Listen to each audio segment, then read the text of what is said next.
when you meet a beauty standard, when you're conventionally attractive, when you do well for yourself, you make money, you have a successful business, maybe you have an online following, maybe you also have a happy, healthy, good relationship, prepare for certain people to not like you for that. Prepare for other people to wish on your downfall for that. And the thing is like, and there's a lot of people who are not that way. There's a lot of people who are like, they want to see other people win. They're girls. They're like, they feel secure in themselves, right? And they love who they are, right? And they're not comparing themselves to other people.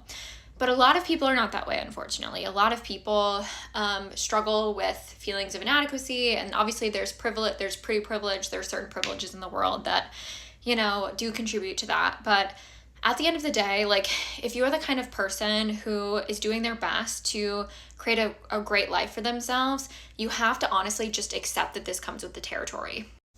And you just have to be comfortable with it, right? Like, you have to be willing to be the one that people talk shit about. You have to be the one that people make fun of behind their back. You have to be the one that, whether it's like you're trying to grow your TikTok, right? And like, people are like, oh my God, do you see like her cringe TikToks? Like, oh my God, so embarrassing, right?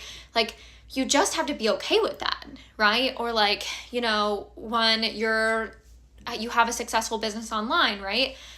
And this is something that happened to me. I've gone through all of these things, and I've had clients and friends and loved ones go through these things as well too. Like, I remember in my last relationship, one of my ex's friends at the time used to pretty much like just talk crap about me and say that I was a liar and that like I didn't have a successful business. And I was like, and all these kinds of things.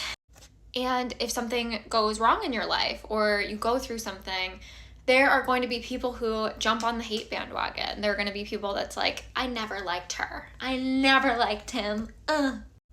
And honestly, this applies to so many different areas of life, right? Like, you might be like somebody who really values their health and their vitality and their fitness, right? And so maybe you're at a family gathering and, you're not eating what everybody else is eating, or maybe you're not eating the same portions that everybody's eating, and there's no judgment, like, people should do whatever they want, right? But then your cousin or whatever starts like, saying these underhanded comments about how you need to eat more, or, she'll never be as skinny as you, or whatever it is, right? And, this comes up around, business, around career, around money, around body image, around health, around fitness, around, feeling conventionally attractive, around being successful. It makes other people uncomfortable. And when you are someone who like really has put a lot of work in on yourself in your own life to feel healthy, to do well for yourself, to have a good relationship, to whatever it is that people might, talk shit about or like be envious of or whatever. It's it's almost going to be hard to empathize with people like that, because a lot of the reasons why like people do end up doing well for themselves is because they are productive with their own jealousy and insecurity, right? So if you see someone that has a successful business or has a healthy relationship, instead of getting lost in jealousy or comparison, you're the kind of person who's like, oh, there's proof that I can do it too. Even if you feel a little jealous, even if you feel like a little bit like, oh, maybe it's easier for her, but like you ultimately choose to rise to the challenge, right? Because that's who you are. And not everybody chooses to be that way. Not everybody is that way. And that can be really uncomfortable, especially when you care a lot about people, and especially if you're a people pleaser, right? Because it's like, when you shine your light, when you're just being yourself, when you're just trying to be happy, you're just trying to like do good things in the world, and then other people are mad at you. Other people don't like you for it. And it's tempting to want to downplay how happy you really are. It's tempting to want to not do as well for yourself. And this is often like, this is something that can come up as like a wealth block for people, like a subconscious money block. This can come up as, an unconscious like block to have a really good relationship. It can be an unconscious block to like be as healthy and as fit as you want to be, right? Because it's like, how am I going to make the other people around me feel? And I just want you to know, and always keep in mind and always remember that it is not the loving thing to do to play small, not for yourself and not for other people. It is not the loving thing to not shine your light. It is not the loving thing to not give yourself everything that you deserve and everything that you're capable of.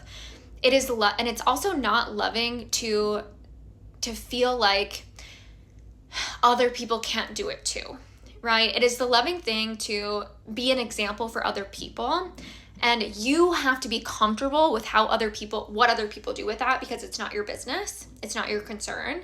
And at the end of the day, it can be uncomfortable to be the person who's like not doing well and to see other people doing well, but it can also be another form of being uncomfortable when you're doing well and you see other people around you that you care about, and if you just care about people in general not doing well too. You know, it can bring up patterns of like, I want to rescue this person, or like, I want to dim down my light so I don't make them feel as uncomfortable.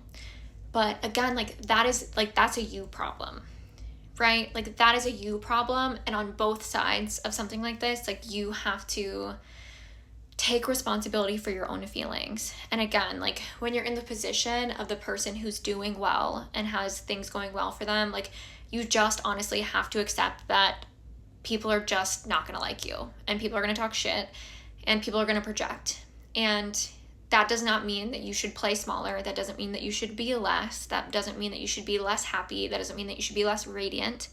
Because at the end of the day, even if other people project their shit, it's actually really good for them to see other people thriving and doing well, because even if they don't want to consciously do something about it, subconsciously it presents that as an option for them, that's an option in life. And that is a huge act of love. But again, sometimes it can be uncomfortable. I just felt really called to share this because this is something that can come up with some of my clients sometimes, like when they're working on things that they want to create for themselves, or they've created some really great things for themselves. So I'm curious if this resonated, and I know like I've been on both ends of this. So I'd love to know if this was helpful.